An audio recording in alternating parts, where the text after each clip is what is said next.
আসসালামু আলাইকুম। বাংলাদেশ সম্প্রতি দক্ষিণ এশিয়ার তার এক বন্ধুরাষ্ট্র শ্রীলঙ্কাকে $200 মিলিয়ন ঋণ সহায়তা দিয়ে বিশ্ব অর্থনীতির আলোচনায় চলে এসেছে।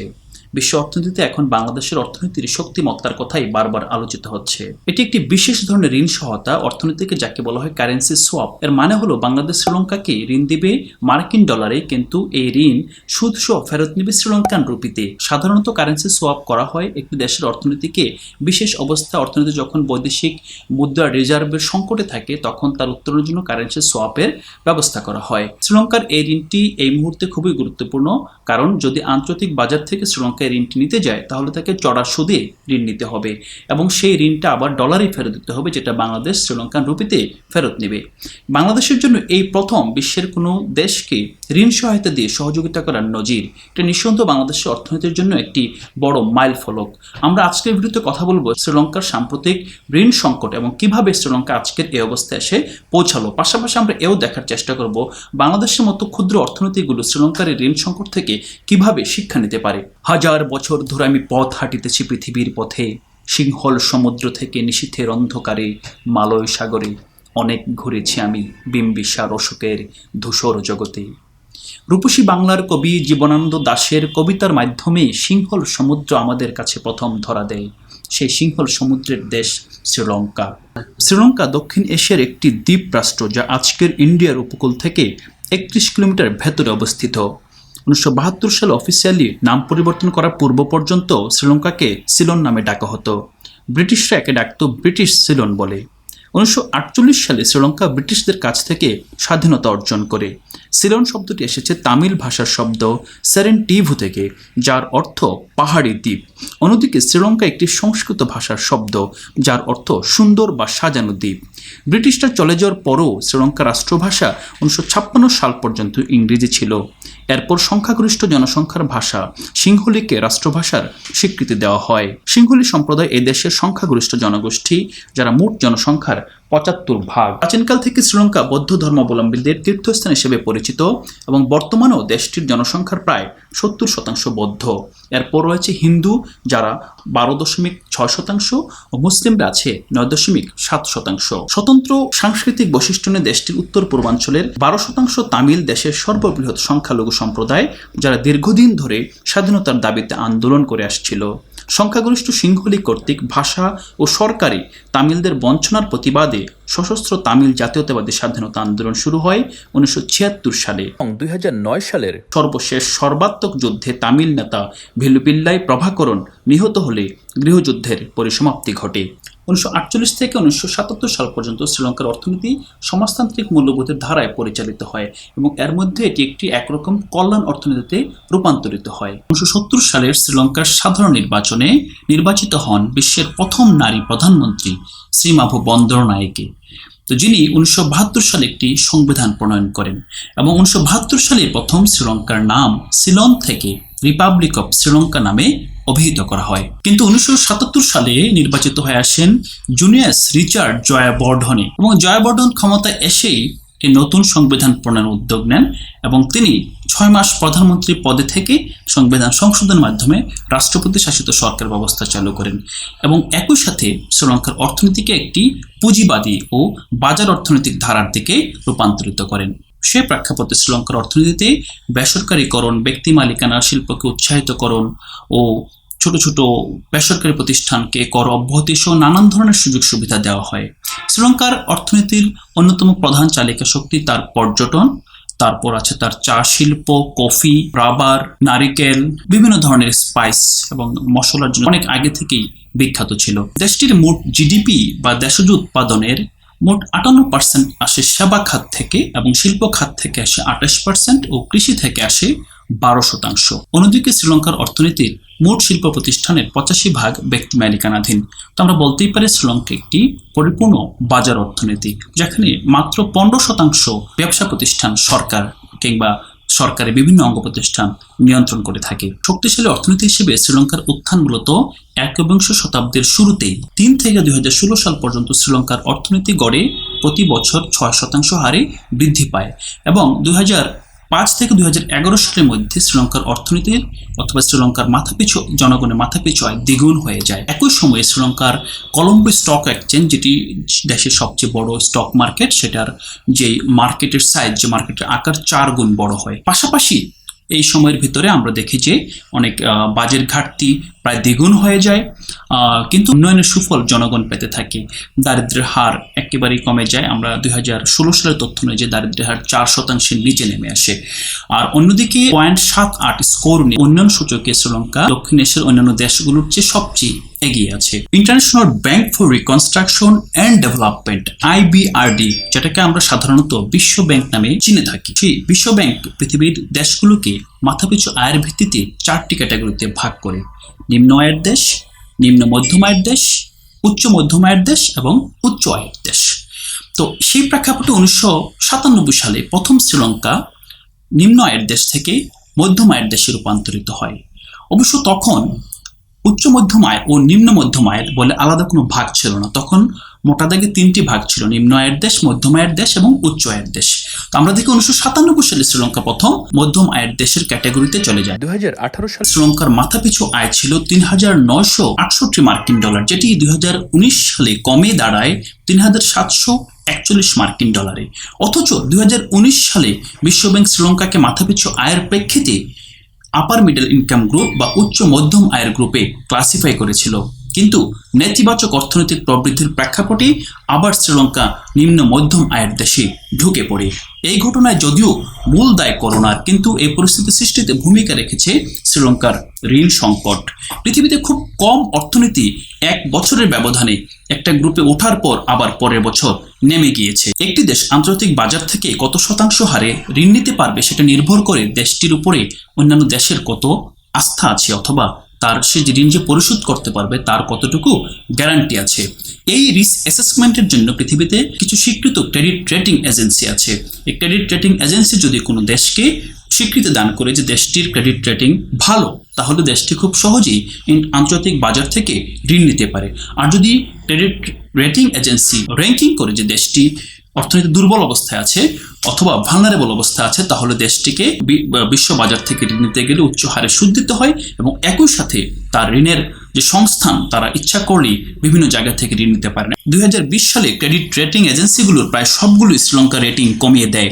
স্ট্যান্ডার্ড অ্যান্ড পোর B- থেকে CCC+, মুডিজ 2 ধাপ নামিয়ে CAF1, ফিচ B- থেকে CCC, এই সবগুলো রেটিং শ্রীলঙ্কার অর্থনীতির নাজুক অবস্থা, সীমিত অর্থ সংস্থানের উৎস এবং দুর্বল আর্থিক খাতকেই তুলে ধরে। তাছাড়া এমার্জিং বন্ড মার্কেট ইন্ডেক্সে শ্রীলঙ্কার ঋণ 2020 সালের 517 থেকে বেড়ে 2021 সালের প্রথম প্রান্তিকে 1975 পয়েন্টে পৌঁছায়। ক্রেডিট রেটিং এজেন্সিগুলোর এই নেতিবাচক রেটিং এর কারণে শ্রীলঙ্কার আন্তর্জাতিক বাজার থেকে ঋণ নেওয়ার ব্যাপারটা অনেকটা সংকুচিত হয়ে পড়ে, এবং শ্রীলঙ্কা তার বন্ধু রাষ্ট্রগুলোর কাছ থেকে দ্বিপাক্ষিক সম্পর্কের ভিত্তিতে ঋণ সহায়তা অথবা কারেন্সি সোয়াপ নেওয়ার মাধ্যমে তার বৈদেশিক ঋণ পরিশোধ করার চেষ্টা করে আসছে। কিন্তু শ্রীলঙ্কার এই সংকটে শুরু হয় 2007 সালে, যখন শ্রীলঙ্কার আন্তর্জাতিক বাজার থেকে ইন্টারন্যাশনাল সভরিন বন্ডের মাধ্যমে $500 মিলিয়ন ঋণ সংগ্রহ করে। সাধারণত ইন্টারন্যাশনাল সভরিন বন্ড বা ISB ঋণগুলো হয় 5 থেকে 10 বছরের, এবং এগুলোর সুদের হার হয় 6% বেশি। সবচেয়ে বড় এই বন্ডের ঋণগুলো পরিশোধ করতে হয় একবারে। এটা ক্যাপিটাল এবং সুদ মিলিয়ে একবারে পরিশোধ করতে হয়। যেমন আপনি ঋণ নিলেন 2020 সালে, হয়তোবা আপনি 2025 সালে গিয়ে টোটাল ঋণ এবং সুদ একবারে পরিশোধ করতে হবে। তাই যেই বছর আপনার এই পরিশোধের ডেডলাইন, ওই বছর আপনাকে অনেক বেশি কারেন্সি জমা রাখতে হবে, অনেক বেশি টাকা দিয়ে একবারে পরিশোধ করবেন। সাধারণত আমরা দেখি স্বল্পোন্নত দেশগুলো ইন্টারন্যাশনাল অর্গানাইজেশন অথবা বিশ্বের ধনী দেশগুলোর কাছ থেকে সহজ শর্তে যে ঋণ পেয়ে থাকে, সেই ঋণ পরিশোধের মেয়াদ হয় 20 থেকে 25 বছর, এবং সেখানে একটা গ্রেস পিরিয়ড থাকে যে প্রথম 10 বছর আপনাকে ঋণ পরিশোধ করতে হবে না। 10 বছর পর গিয়ে অথবা 20 বছর, যেটা চুক্তিতে যেভাবে লেখা থাকে, সে 10 কি 20 বছর পর গিয়ে আপনাকে শোধ করতে হয়, এবং ধাপে ধাপে সেই ঋণ পরিশোধ করতে হয়। কিন্তু আন্তর্জাতিক বন্ড মার্কেট থেকে অথবা ইন্টারন্যাশনাল সভরিন বন্ড ছাড়ার মাধ্যমে যে ঋণ নেওয়া হয়, সেই ঋণটা অনেকটাই কঠোর। এই ঋণ যদি এমন বেশি পরিমাণ হয় যে তাহলে কোনো অর্থনীতি দেউলিয়া হয়ে যেতে পারে। শ্রীলঙ্কার ক্ষেত্রে 2019, 20, 21 সাল এমন একটি ক্রিটিক্যাল সময়, যে সময় শ্রীলঙ্কার ইন্টারন্যাশনাল বন্ড মার্কেটের অনেকগুলো ঋণ পরিশোধের ডেডলাইন, এবং এই ডেডলাইনের কারণে শ্রীলঙ্কা এই মুহূর্তে একটি আর্থিক সংকটের মধ্যে পড়ে গিয়েছে। শ্রীলঙ্কার বৈদেশিক মুদ্রা রিজার্ভ কমে গিয়েছে, যার মাধ্যমে যদি সে পরিশোধ করতে যায় তাহলে দেশটি দেউলিয়া হয়ে যেতে পারে। সেজন্য শ্রীলঙ্কা চীন, ইন্ডিয়া, বাংলাদেশ এবং তার বন্ধু রাষ্ট্রগুলোর কাছে সহযোগিতা কামনা করছে। 2016 সালে শ্রীলঙ্কার প্রথম ঋণ সংকটের সময় IMF বা আন্তর্জাতিক মুদ্রা তহবিল $1.5 বিলিয়ন বেল আউট দেয়। তখন শ্রীলঙ্কার মোট ঋণ ছিল $64.9 বিলিয়ন। 2018 সালে চীন $1.25 বিলিয়ন ঋণ সহায়তার প্রতিশ্রুতি দেয়। তাছাড়া শ্রীলঙ্কা চীনের কাছ থেকে সর্বমোট $5 বিলিয়ন ঋণ নিয়েছে। 2020 সালের শেষের দিকে সভরেন বন্ডের মাধ্যমে নেয়া ঋণ শ্রীলঙ্কার মোট বকেয়া বৈদেশিক ঋণের 50% গিয়ে দাঁড়ায়। শ্রীলঙ্কাকে এই বছর বৈদেশিক ঋণ পরিশোধ করতে হবে $4.05 বিলিয়ন, কিন্তু এখন পর্যন্ত শ্রীলঙ্কার বৈদেশিক মুদ্রা রিজার্ভ মাত্র $4 বিলিয়ন। $84 বিলিয়ন শ্রীলঙ্কার অর্থনীতির জন্য এই ঋণের বোঝা বেশ ভারী বলতে হবে। 2019 সালে শ্রীলঙ্কার কর জিডিপির অনুপাত ছিল মাত্র 12.2%, যেটি বাংলাদেশের অনেকটা কাছাকাছি। আন্তর্জাতিক বাজার থেকে শ্রীলঙ্কার ঋণ না পাওয়ার এই সংকটের মধ্যে শ্রীলঙ্কা ভারত থেকেও $1 বিলিয়ন কারেন্সি সোয়াপ বা ঋণ সহায়তা চেয়েছিল, যা ভারত দিতে অসম্মতি জানিয়েছে। কিন্তু ভারত $200 মিলিয়ন একটি ঋণ দিয়েছিল, যেটি 6 মাসের মধ্যে আবার ফেরত নিয়ে গিয়েছে। ইতিমধ্যে শ্রীলঙ্কার প্রধানমন্ত্রী বাংলাদেশের প্রধানমন্ত্রীর কাছে তার শেষ সফরে এসে $200 মিলিয়ন ঋণ সহায়তা চায়, এবং বাংলাদেশ সরকার যেহেতু তার বৈদেশিক মুদ্রা রিজার্ভ প্রায় 45 বিলিয়নের বেশি, সেক্ষেত্রে এই ঋণটা কবুল করে নেয়, এবং সেই প্রেক্ষাপটে বাংলাদেশ $200 মিলিয়ন কারেন্সি সোয়াপ দিতে যাচ্ছে। এখন বলতে পারেন যে শ্রীলঙ্কা এত ঋণ নিয়ে কী করলো? শ্রীলঙ্কার প্রায় 3 দশক ব্যাপী গৃহযুদ্ধ 2009 সালে এসে শেষ হয়। গৃহযুদ্ধের পরে শ্রীলঙ্কা তার অর্থনীতির পুনর্গঠনের জন্য ইনফ্রাস্ট্রাকচারে বিনিয়োগ শুরু করে। সারা দেশ জুড়ে বৈদেশিক বিনিয়োগ এবং বৈদেশিক অর্থসংস্থানের মাধ্যমে রাস্তাঘাট এবং যত ধরনের ইনফ্রাস্ট্রাকচার অবকাঠামোগত উন্নয়ন সেটা করতে থাকে, এবং বিশেষ করে শ্রীলঙ্কার উত্তর এবং পূর্বাঞ্চলে যে উন্নয়ন করতে থাকে সেই উন্নয়নের ধারাবাহিকতায় শ্রীলঙ্কার এই যে জিডিপি প্রবৃদ্ধি এবং অর্থনীতি তার এগিয়ে যেতে শুরু করে। কিন্তু প্রবলেম ছিল শ্রীলঙ্কা বাংলাদেশের মতো স্বল্প সুদে, যেই স্বল্পোন্নত দেশের ক্যাটাগরি থেকে যখন বের হয়ে গিয়েছে তখন কিন্তু স্বল্প সুদে তার ঋণ নেওয়ার সুযোগ খুব কম ছিল। কিন্তু তাকে তো ঋণ ছাড়া তার ইনফ্রাস্ট্রাকচার ডেভেলপ করা যাবে না, সেজন্য তার বসে থাকা যাবে না। সেই জায়গায় সে স্বাভাবিকভাবে আন্তর্জাতিক বাজার থেকে ঋণ নিয়ে এই উন্নয়ন কর্মকাণ্ডগুলো পরিচালিত করতে থাকে। কিন্তু প্রবলেম ছিল যে এই ঋণগুলোকে অবকাঠামোগত বিনিয়োগটা যে সুফল দেওয়ার কথা ছিল সেই সুফলটা শ্রীলঙ্কা পায়নি। একই সাথে শ্রীলঙ্কা আমরা যদি বলি যে যখন শ্রীলঙ্কা এসে ঋণ পরিশোধ করতে যাবে সেই সময় এসে করোনার ভয়াল থাবায় শ্রীলঙ্কার পর্যটন খাত, যে খাত থেকে শ্রীলঙ্কার সর্বোচ্চ আয় আসে, সবচেয়ে বেশি লোক যে পর্যটন খাতে যুক্ত, সেই পর্যটন খাত একেবারে মুখ থুবড়ে পড়ে। এবং আমরা দেখি যে 2020 সালে শ্রীলঙ্কা প্রথমবারের মতো নেতিবাচক প্রবৃদ্ধি, মানে শ্রীলঙ্কার অর্থনীতি আমরা দেখেছি যে বাংলাদেশের অর্থনীতি যেখানে 6% হারে বাড়ছে, বড় হচ্ছে, সেখানে শ্রীলঙ্কার অর্থনীতি 4% ছোট হয়েছে, মানে অর্থনৈতিক কর্মকাণ্ড কমে গিয়েছে। তো এই যে একটা অর্থনৈতিক কর্মকাণ্ড কমে যাওয়া মানে সেখানকার কর্মসংস্থান কমে যাওয়া, সেখানকার দারিদ্র্যের হার বেড়ে যাওয়া, একই সাথে আমরা যেটা দেখেছি অলরেডি যে উচ্চ মধ্যম আয়ের দেশে সে যেটা প্রবেশ করেছিল সেই দেশটা আবার নিম্ন মধ্যম আয়ের দেশে নেমে গিয়েছে। আজকে যদি বলি যে আজকে শ্রীলঙ্কা কেন রিকভার করতে পারেনি, সেটার ক্ষেত্রে কিন্তু করোনা এবং আরেকটা ব্যাপার আপনাকে মাথায় রাখতে হবে। শ্রীলঙ্কা একটি বড় ধরনের সন্ত্রাসী হামলা হয়, যে ইস্টার অ্যাটাক, যে সেই অ্যাটাকের পর থেকে শ্রীলঙ্কার যেই পর্যটন শিল্প অলরেডি একটা বড় ক্ষতির সম্মুখীন হয়, তারপরে করোনা এসে এটাকে একেবারেই মাটিতে ধসিয়ে দেয়। তো সেই প্রেক্ষাপটে কিন্তু শ্রীলঙ্কা উঠে দাঁড়াতে পারেনি। বাংলাদেশের মতো দেশের এই থেকে কি শেখার আছে? বাংলাদেশ একটি স্বল্পোন্নত দেশ, কিন্তু 2024 সালে বাংলাদেশ স্বল্পোন্নত দেশ থেকে মধ্যম আয়ের দেশে রিক্লাসিফাই হবে। বর্তমান যে গ্রোথ ট্রেন্ড, সেই ট্রেন্ডে বাংলাদেশ আর স্বল্পোন্নত দেশ থাকবে না। যখন বাংলাদেশ স্বল্পোন্নত দেশ থাকবে না, তখন কিন্তু বাংলাদেশের বৈদেশিক ঋণ সহায়তার ক্ষেত্রে বাংলাদেশের শ্রীলঙ্কার মতো অবস্থা হবে। বাংলাদেশ ইচ্ছা করলেই আর স্বল্প সুদে ঋণ নিতে পারবে না।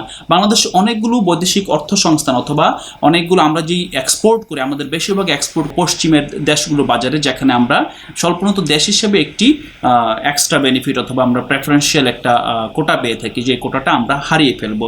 তখন যদি আমাদের কম্পিটিটিভনেস ডেভেলপ না করে, অথবা একই সাথে যদি আমরা করোনার মতো আরও ধরনের বড় ধরনের বিপদের সম্মুখীন হই, যেখানে business as usual economic growth অথবা ইকোনমিক অ্যাক্টিভিটিস বজায় রাখা কঠিন হবে, তখন কিন্তু বাংলাদেশেরও সেম অবস্থায় পড়তে হতে পারে। তবে বাংলাদেশের কিছু ভালো সম্ভাবনার কথা যদি আমরা বলতে পারি, বাংলাদেশ 2024 কি 2026 সালে যদি নিম্ন মধ্যমের দেশেও যায়ও, কিন্তু এর মধ্যে আমরা কিন্তু আরও প্রায় 4 থেকে 5 বছর সময় পাচ্ছি। এর মধ্যে যদি বাংলাদেশ সরকারের অলরেডি প্রণীত যে মেগা প্রজেক্টগুলো, যেমন মেট্রো রেল, মাতারবাড়ি, কিংবা আমরা যদি পদ্মা সেতু, এ ধরনের বড় বড় প্রজেক্টগুলো যদি এর মধ্যে বাস্তবায়ন করে ফেলা যায় এবং সেগুলো যদি অর্থনীতিতে কন্ট্রিবিউট করতে শুরু করে, তাহলে কিন্তু আমরা যে ট্র্যাপটা করতে পারি সেই ট্র্যাপটা থেকে বের হয়ে আসতে পারি। কিন্তু তারপর একটা চ্যালেঞ্জ থেকে যাচ্ছে। চ্যালেঞ্জটা হলো, বাংলাদেশে আমরা দেখি যে এই বছরও 6% উপরে জিডিপির বাজেট ঘাটতি। তো এটা কিন্তু সাধারণত আইএমএফ এর যে বেঞ্চমার্ক হলো যে 5%-এর মধ্যে রাখা, কিন্তু এই বাজেট ঘাটতিটা প্রবলেম হবে না যদি সরকার 10 টাকা খরচ করে এর মধ্যে যদি 8 টাকায় খরচ হয় অ্যাকচুয়ালি, আর 2 টাকা যদি করাপশনও হয় অথবা মিসইউজ হয়, তাহলে কিন্তু কোনো প্রবলেম নেই।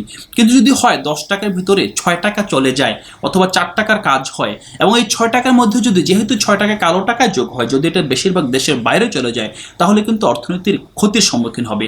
তখন আমরা যে বাজেট ঘাটতি দেখছি অথবা আমরা যে বৈদেশিক ঋণ দিয়ে বৈদেশিক উৎস থেকে যে ঘাটতিটা সংস্থান করছি, তখন আমরা যে যখন এই অর্থটা ফেরত দেওয়ার পালা আসবে, তখন দেখবা আমাদের আর কারেন্সি অথবা বৈদেশিক মুদ্রা রিজার্ভ খুঁজে পাওয়া যাচ্ছে না।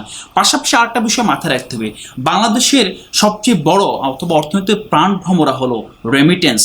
যেই শ্রমিকদের বিদেশে কর্মসংস্থানের মাধ্যমে যে টাকাটা বাংলাদেশে পাঠায়, সেটাই কিন্তু আমাদের এই যে এত বড় রিজার্ভ, $50 বিলিয়ন চেয়ে বড় যে রিজার্ভ, সেই রিজার্ভটাকে আমাদের পাকাপোক্ত করছে।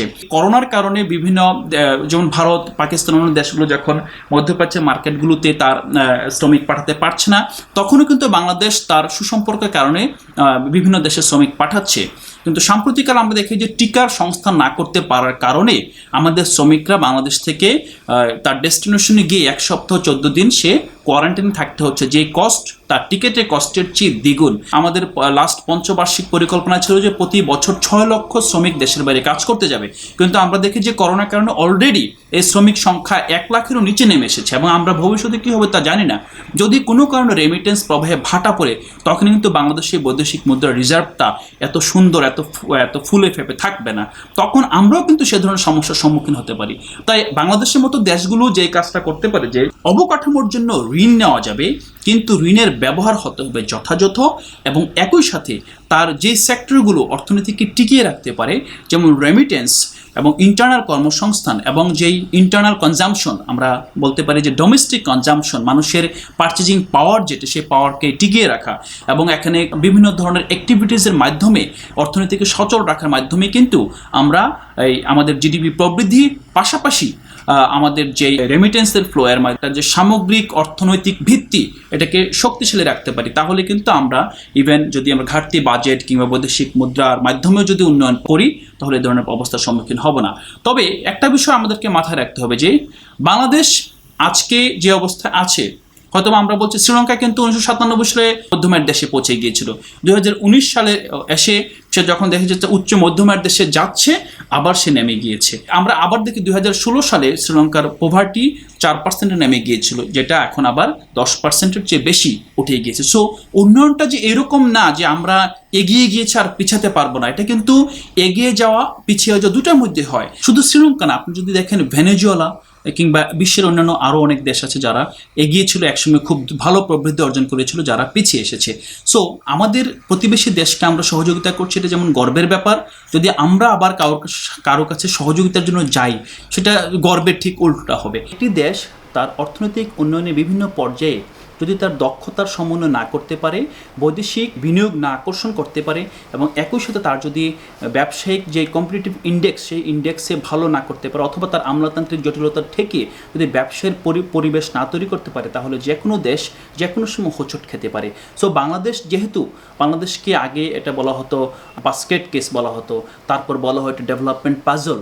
আকবর আলী খান এই পাজলটাকে ব্যাখ্যা করেছেন এইভাবে, যখন অনেক বেশি অ্যানোমালিস থাকে তখন খুব দ্রুত প্রবৃদ্ধি অর্জন করা যায়, অর্থনীতি এগিয়ে যায়, কিন্তু যখন এটা কোয়ালিটির প্রশ্ন আসে তখন দেখা যায় এই প্রবৃদ্ধিটা স্লথ হয়ে যায়। বাংলাদেশ এখনও অনেক অ্যানোমালিস থাকা সত্ত্বেও প্রবৃদ্ধি অর্জন করছে, কারণ আমাদের মানুষরা এখনও কাজ করছে, আমাদের মানুষদের অদম্য ইচ্ছাশক্তি দরিদ্র থেকে বের হওয়ার জন্য প্রতিটা ব্যক্তি, প্রতিটা পরিবার, প্রতিটা মানুষ এ রাষ্ট্রে কাজ করছে।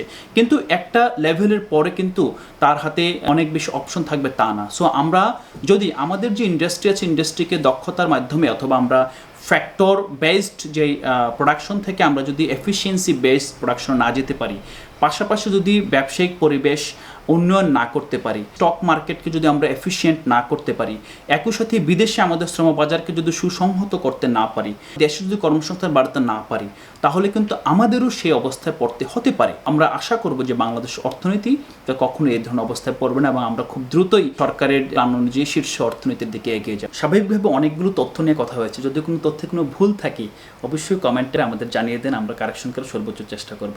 সবাইকে ধন্যবাদ।